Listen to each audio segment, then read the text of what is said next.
exclusively for RIT alumni. I'm Lydia Palmer, Senior Director of Marketing and Communications in the Division of Development and Alumni Relations, and I'm your moderator for today's webinar. Today's webinar is Women and Finance. Our guest presenter is Doreen Haller, Certified Financial Planner from Best Times Financial Planning and a member of RIT's Women's Council. Doreen has almost 30 years of experience in financial services and is well-versed in insurance, investment, and retirement income planning. She has earned both the Certified Financial Planner Practitioner certification and the Chartered Retirement Planning Counselor designation. She has been a member of the team at Best Times Financial Planning since 2005, where she provides sound advice and creative solutions to clients so they can make informed decisions to ensure the financial well-being of their families. Doreen also belongs to Strategic Coach, an entrepreneurial coaching program for successful business owners who strive for balance between family and business. An avid lifelong skier, Doreen is a founding shareholder of the cooperatively owned Mad River Glen ski area in Vermont. She has worked at Bristol Mountain for over 33 years, where she's known as a patient and talented ski instructor. She's clearly never had me as a client. She is also treasurer of the RIT Women's Council, the inspiration of Eileen Vanderbilt Webb, RIT's first woman trustee. The Women's Council stimulates interest and promotes understanding of RIT within the community and provides educational programs about RIT to its members and participates in a variety of projects that advance the university. She is also secretary of the Honeoye Falls Mendon Chamber of Commerce, president of the North Bloomfield Community Association, and president and program director for the Financial Planning Association of Greater Rochester. Doreen, thank you so much for joining us today, and our audience is all yours. Well, Lydia, thank you so much, and thank you for inviting me. And everyone, welcome to this podcast about your financial future. As you know, women have become more financially savvy, prominent, and confident in the world of investing.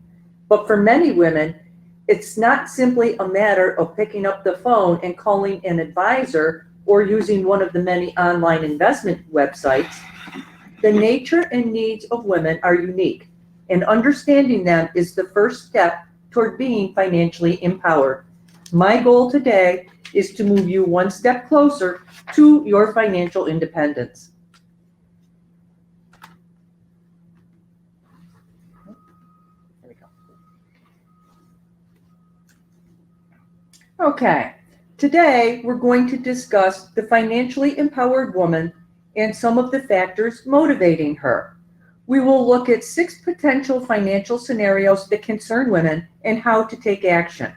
After this presentation, it's my hope that you will be able to relate to one or more of the scenarios outlined here and feel further prepared to empower yourself. In the long run, we shape our lives and we shape ourselves. The process never ends until we die, and the choices we make are ultimately our own responsibility. No better words have been spoken than those from Eleanor Roosevelt. Taking charge of your financial future may sound like common sense, but consider some of these factors to understand why it's more than just good common sense. It's a widely known statistic that women generally live longer than men, which is good news for most of the people on this call. It also means that most women will become financially independent and will need to know how to make smart financial decisions. This seems like a natural fit since many women are already making the important and critical decisions within their family and their lives. Consider this for a moment. 70% of moms with kids under the age of 18 participate in the labor force, and over 75% of them are working full-time. Mothers have become the primary source or the sole earners for more than 40% of households with kids under the age of 18. Compare this to only 11% of women in 1950. The truth is more than 50% of the workforce are women, and we are earning more money in the workforce than ever before.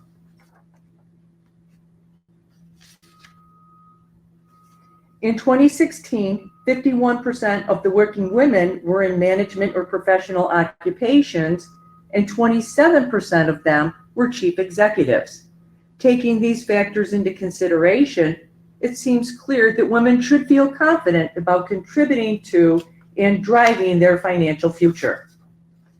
So let's look at 6 of the most common financial priorities that women have. What is it that you're planning for? In your financial future, how will you take charge of saving for retirement or short-term goals? What about being responsible for your own retirement plan? How will you protect your retirement savings from the ups and downs of the market? How will you cover the expenses if you or a loved one gets sick? What are the chances that you will outlive your spouse? And finally, will you want to leave something behind? And if so, how will you accomplish that? So let's take a look at the Cerulli report that captures the top financial goals among U.S. households. When asked what is their most important goal, 41% of households indicate ensuring a comfortable standard of living in retirement is at the top of their list. This goal outranks other financial aspirations, including aggressively growing wealth, college education, managing risk, and more. So on some level, it's really no surprise households of all ages have retirement as a top of mind issue. Maintaining a comfortable standard of living in retirement may seem like a reach given how much is needed to live in retirement and the current U.S. savings rate. If you're concerned about saving enough for retirement, there are a few things that you can do to get moving or stay moving in the right direction.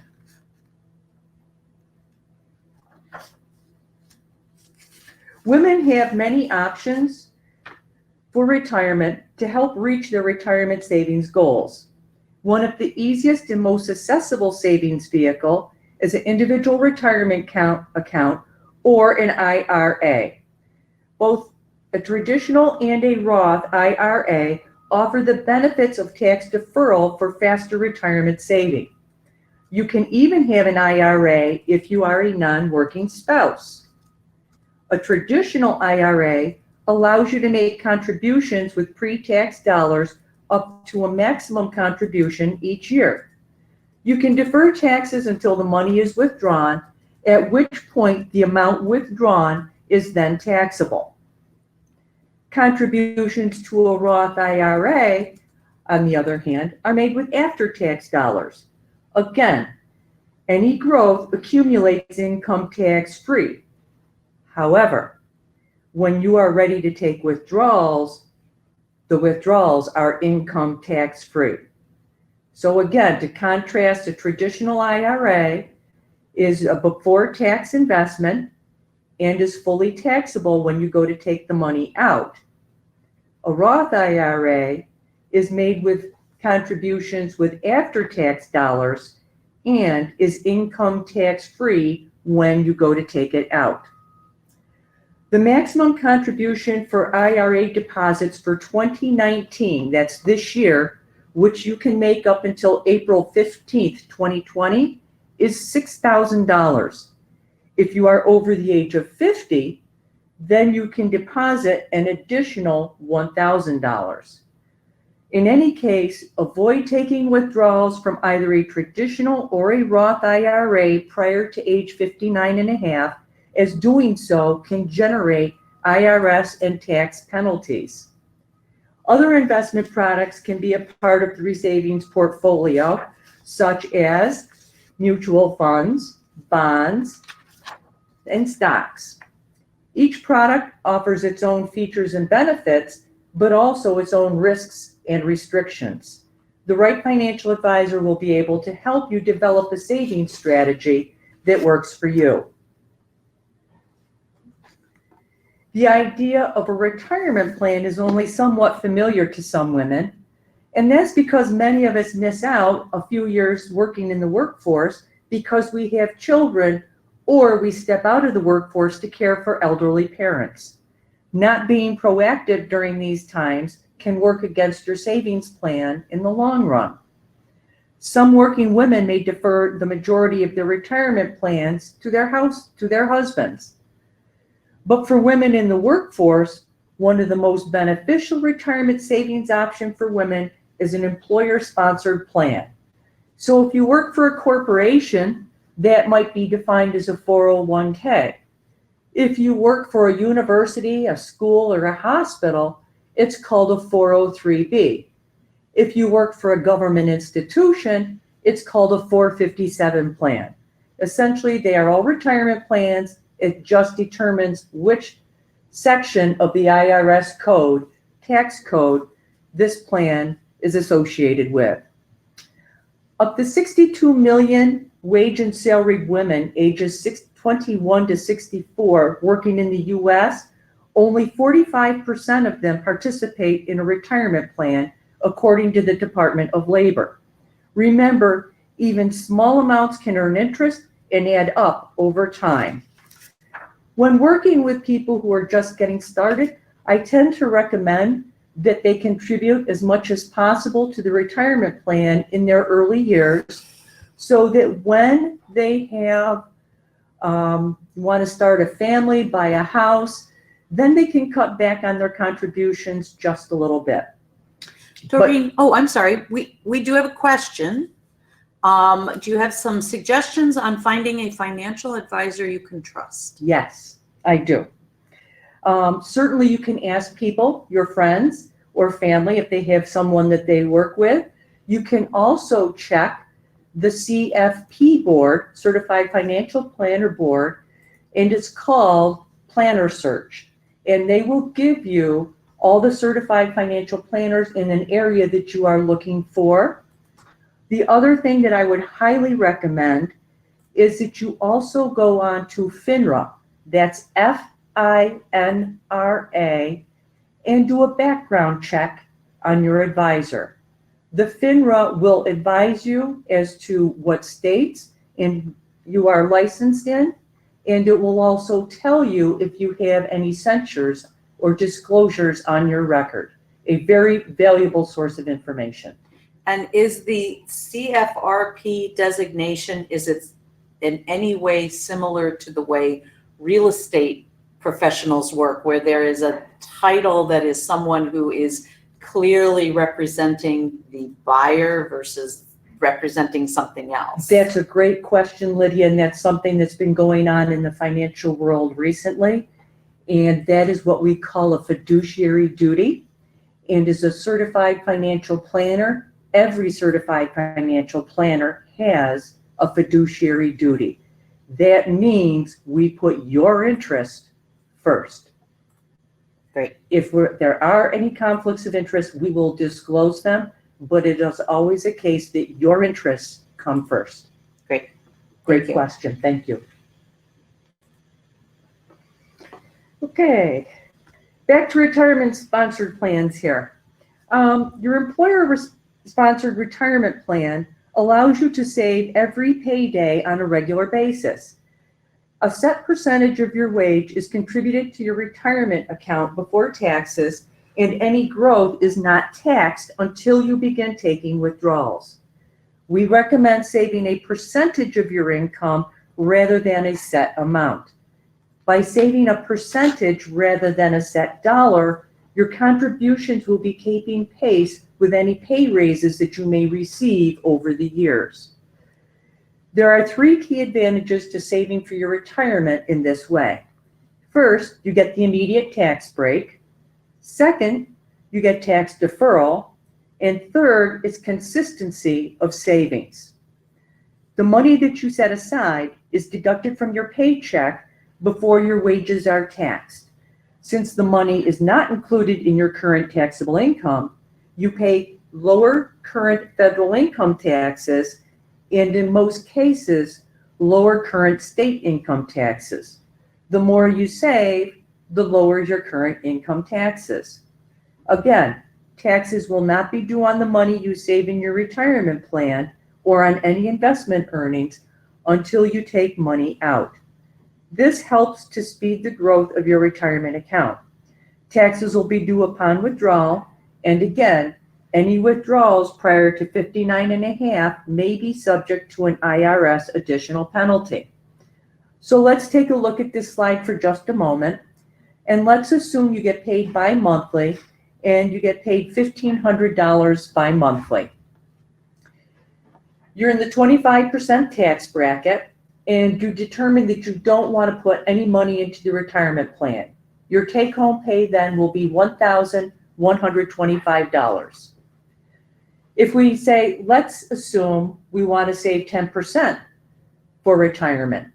So now out of our $1,500 bi-monthly salary, we're going to put $150 into our retirement plan. We still have the 25% tax rate, but our take-home pay now goes from $1,125 down to $1,013. In other words, it costs you $113 in order to save $150. So you can see by putting more money into your retirement plan, it makes a small difference in your take-home pay, but a very large difference in having money at the end of retirement.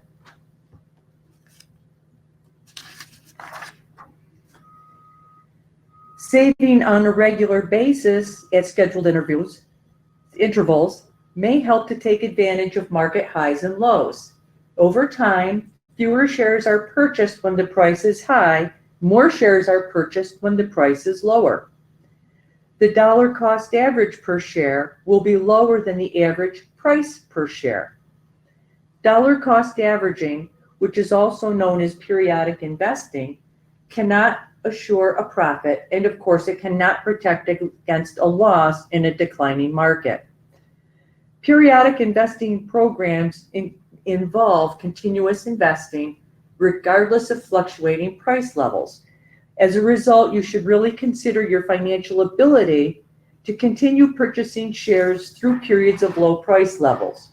So my question for you is, during the 2008-2009 economic crisis, what did you do?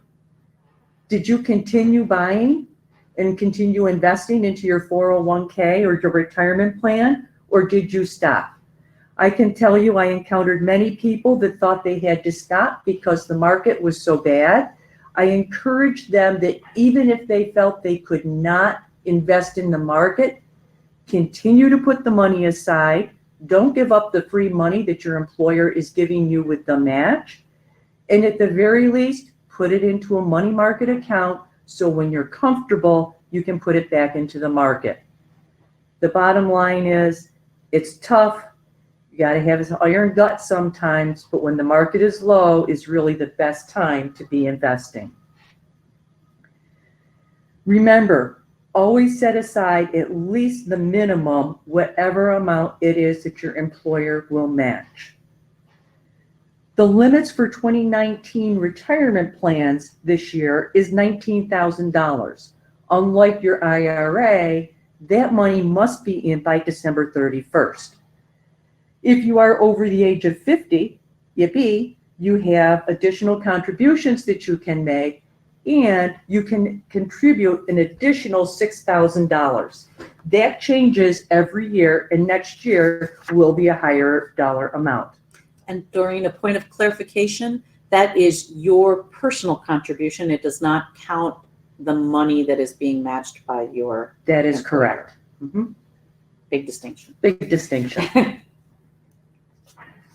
Social Security, topic in and of itself. We all know that Social Security benefits are lower for women than they are for men. The U.S. Social Security Administration report dated July 2019 says that the average Social Security benefit for women 65 and older is about $1,196 a month or $14,350 a year.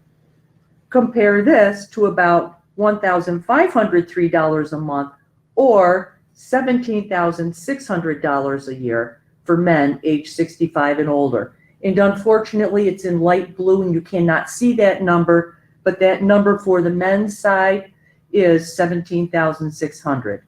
Again, these figures are before Medicare insurance premiums and income taxes are deducted. Women rely even more on income from Social Security than men do. On the average, female beneficiaries 65 and older receive 61% of their income from Social Security, compared to only 56% for male beneficiaries age 65 and older. So let me read to you some new research results from the Center of Retirement Research, also known as CRR. This came out in Investment News and it was dated October 28th. Married women in their 50s are more at risk of facing an insecure retirement than any other group of women, including those who are divorced, single, widowed, or in one-earner households. How does that happen? Well, the CRR National Retirement Risk Index compares households' projected income replacement rates, which is retirement income as a percent of pre-retirement income, with target replacement rates that would allow households to maintain their standard of living in retirement. The main reason for the long-term financial insecurity of two-income households is A, yes, we know they make more money, but ironically enough, they save less.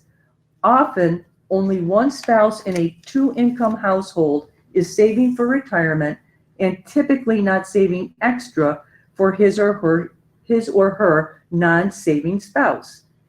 The CRR found that the average 401k savings rate for one-income and two-income, two-saver households is typically 8 to 9% of household earnings, including employer contributions. However, the average savings rate for two-income, one-saver households is only about half that, 4.9% of household earnings. The bottom line, many two-income, one-saver households, which really represents about 42% of all two-income households, are not saving enough.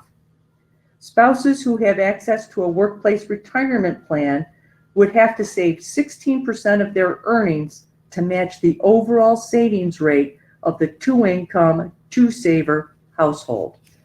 They're pretty powerful numbers. Okay, another cost to women of being financially independent is that we tend to have children later in life, and through various circumstances, we find ourselves becoming financially independent and yet still responsible for children. This could mean having to cover the expenses of raising still young children, funding the education expenses of older children, or even financially supporting grown children who are still at home, or worse yet, financially supporting grown children with their children who are still at your home.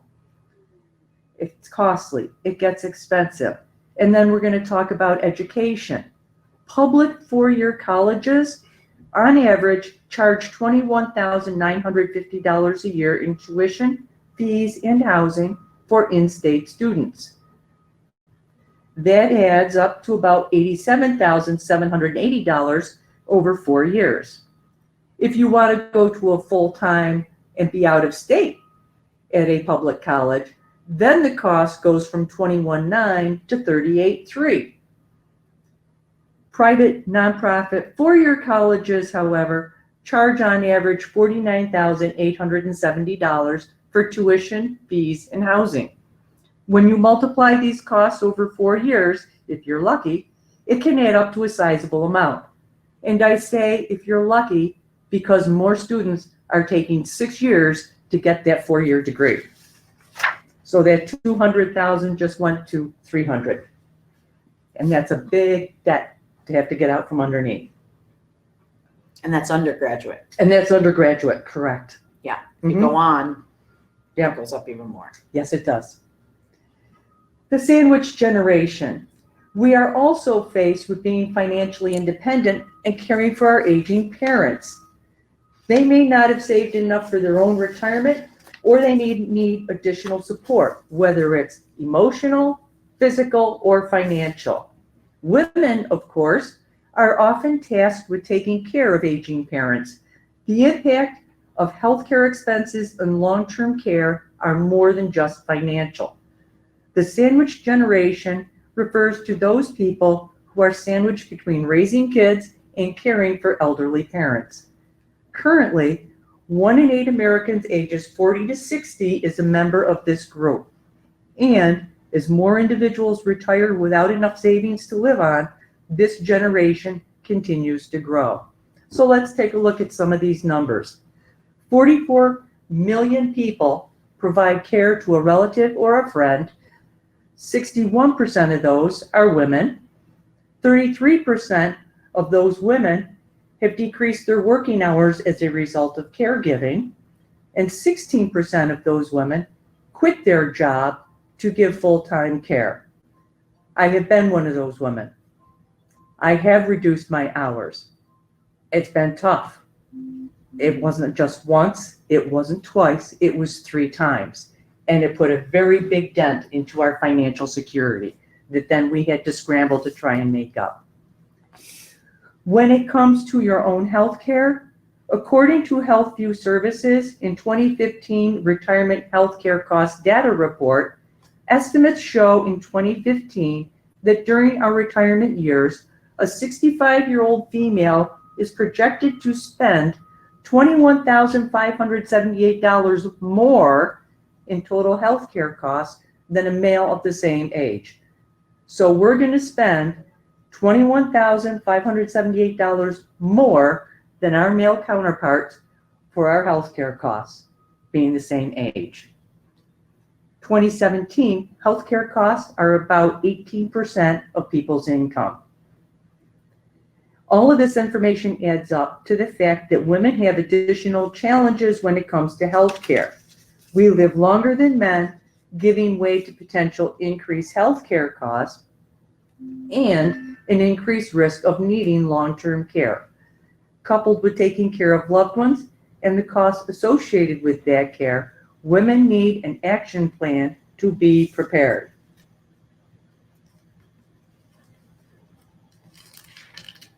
So how can we help prepare? Our 4th priority, preparing for that long-term care or illness. Remember to put your family first. Keep moving forward with your retirement savings as you prepare your loved ones for potential long-term care costs. Get your family together to have a conversation about your parents. Talk to others you know who have had a long-term care experience in their lives. And be sure to discuss what your options are with your financial advisor. Long-term care insurance is but one option along with several alternatives. Some offer other advantages regardless of whether you use the long-term care benefit or not. Again, ask your advisor about available funding with features such as flexible options, tax advantage benefits, and access and control. But most importantly, it's called communication with the family.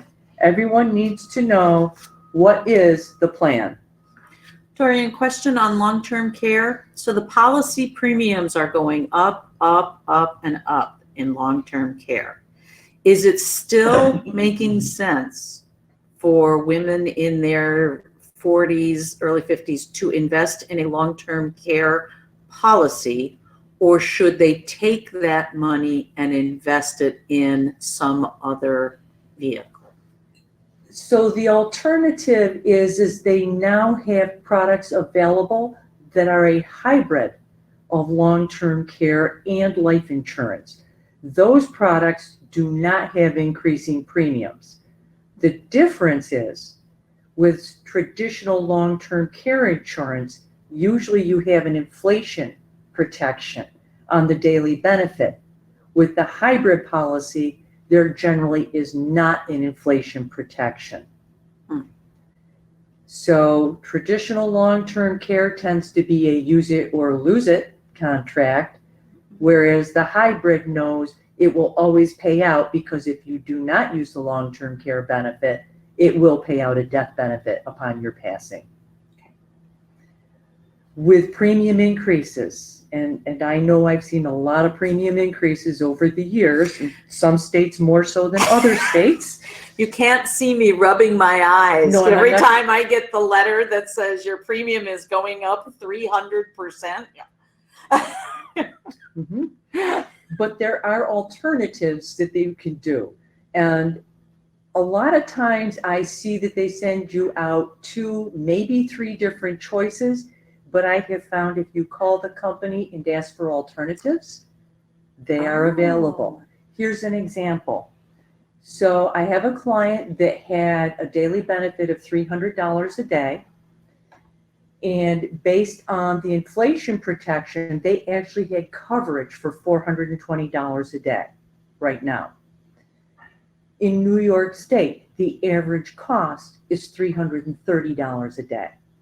We reduced the daily benefit from $420 a day down to $335 a day.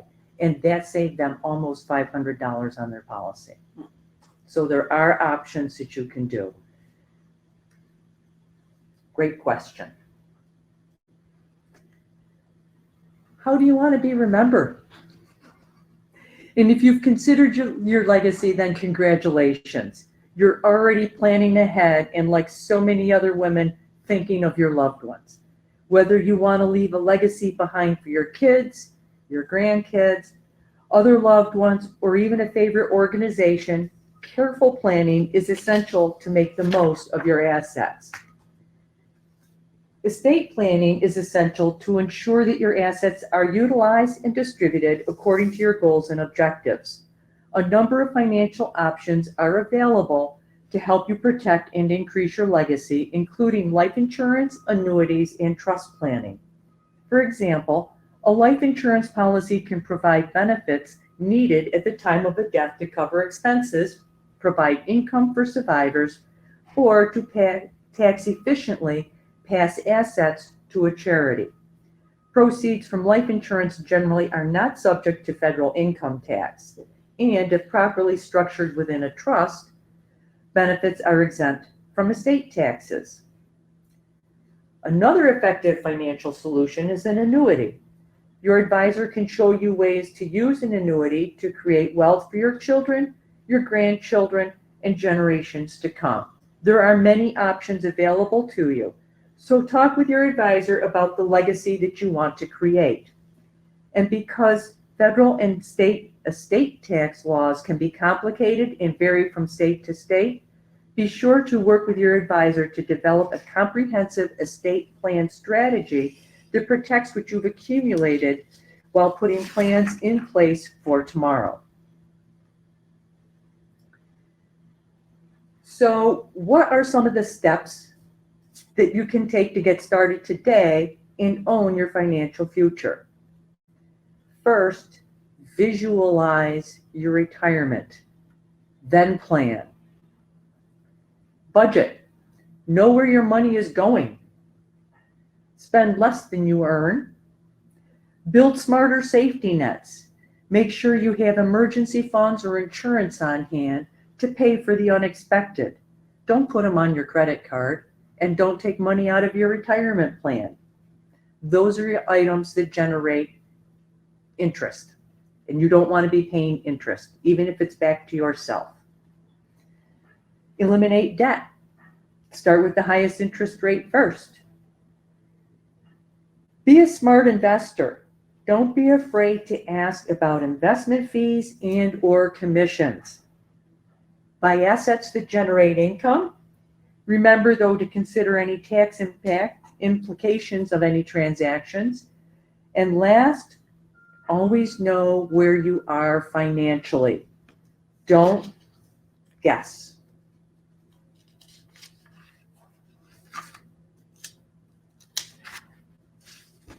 Okay. Women appreciate the value of advisors. And most importantly, it's because we want to be educated. We want to understand, we want to know. Ask questions and keep asking those questions until you understand. Find somebody who can answer your questions in a way that you will truly understand what you own, why you own it, and how it fits into your portfolio.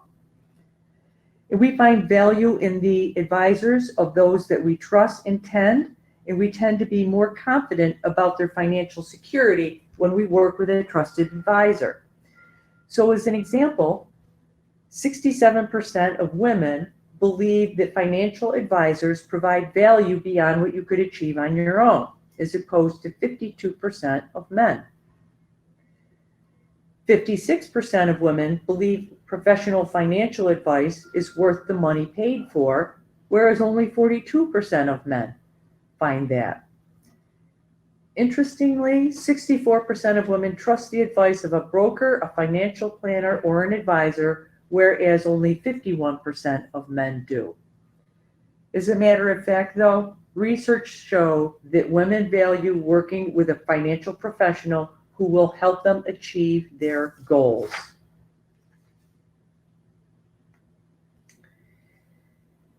I'd like to give you an income budget worksheet to help you get started thinking about what your needs and goals are for retirement or any of your other goals to help you get started. So let's take a quick look at this worksheet that's on the slide. And this is just a rudimentary worksheet to get you started. On the left side are the goals that you might be saving for. And on the right side are your basic expenses and your income.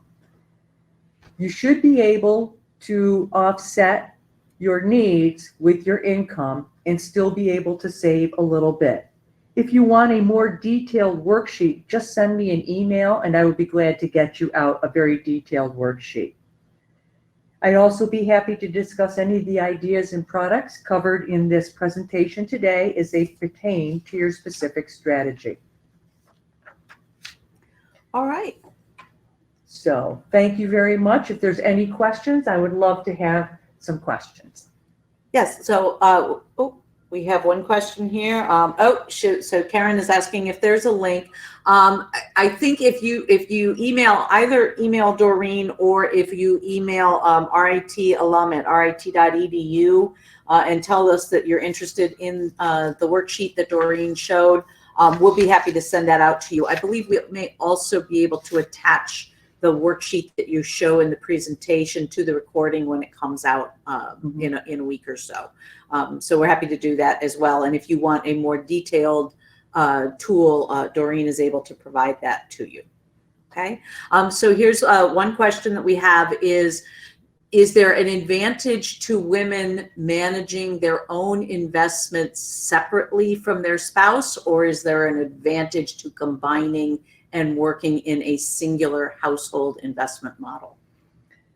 That depends a lot on the strength of the relationship. And I actually have clients where I do both, where we keep the money very separate between the husband and the wife because they both have financial goals that are separate. A lot of times I see that when it's a second or third marriage, and I encourage that. Again, I also have some friends that are single, and I also am aware that they're very cautious about not getting hooked up with someone who cannot control their finances. And so they have asked me to take a look to let them know, is their finances on good grounds? Are they solid, or are they in a lot of debt? So to answer your question, Lydia, it really depends on the strength of the relationship. I've worked with both, and it just depends on the goals and the relationship between the husband and the wife and what they want to have happen. Okay. Second question. So you talked about the periodic investing. Does it matter if you do periodic investing monthly, quarterly, or annually if the same amount is going into your investment account? I would rather see people invest on a monthly basis, only because then you truly are taking advantage of the highs and lows of the market. Great.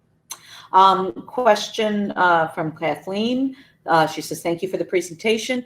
She says she stopped working with a financial advisor after she was informed that the portfolio management fee was 5% of all contributions. Is this normal standard fee? She's laughing. I don't know what that means. No, I'm not laughing. I am stunned. Okay. I am stunned. No, 5% is pretty high. That's excessive. That is it's excessive. Need to look for that CFP designation, Yes. because maybe they weren't that. Correct. Most advisors charge on average about 1% of your total assets that they are managing. Some charge more, some charge less, and a lot of it does depend on how much work a particular client can be. Some people are very hands-on and want contact frequently. Those people tend to pay a little bit more. And then there are those people who really want to only see or talk to us once or twice a year, and they pay less. Okay. Question with regard to same-sex partners. Are the investing rules different? No, not at all. Not anymore. Not anymore. No. The law caught up. Yep. The law has caught up. I will tell you, however, the one thing that I have just learned the hard way is that in New York State, same-sex partners, even if you've been together a long time, common law marriage is not recognized. So when it comes to a death, and I just went through this with a couple that have been together for 20 years, a same-sex couple, they did not get married, and that person lost everything to the family because they had no children. Is that a legal situation? Had they created a will that can If they had done a will, it would have helped. Okay. If they had done beneficiaries correctly on their 401k, it would have helped. Question on debt. So if you are approaching retirement, is there an appropriate level of debt that you should have? Or if you are approaching retirement, should you be trying to get to a zero debt situation? We try to get people to a zero debt situation as close as possible to their retirement, so that when you are retired, you truly are financially independent, and that's one less burden or expense that you need to worry about. Okay. Because medical expenses are going up, and that is the biggest fear that we have, is the uncontrolled cost of medical expenses. All right. So if anyone has any other questions, please feel free to enter them into the chat box. Questions can also be emailed to us at ritalum@rit.edu. And we'll direct them to Doreen. And you can also see that she has provided you with her email and contact information in the last slide. So I believe people are welcome to contact Doreen directly if you have questions. Absolutely. Just let her know that you are on her webinar for RIT, and so she'll know where you heard from her. So all participants, as we mentioned, are going to be receiving an email from us in about a week with a link to the webinar recording. Thank you, Doreen, very much for joining us today. And we thank our audience for joining us as well.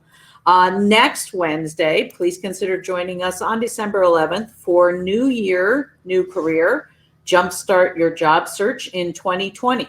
Our presenter will be Chris Steeler, Assistant Director of RIT's Office of Career Services and Cooperative Education. We also have another webinar coming up on December 18th with Kirby Branciforte. She is an RIT alumna. She is also a nutritionist at Wegmans, and she is going to be discussing mindful eating during the holidays. I need that all year long, but especially during the holidays. So thank you all again for joining us. Please exit the webinar by closing the live storm window, and please do let us know what you thought of the webinar through a brief survey that you will receive via email. Have a great day.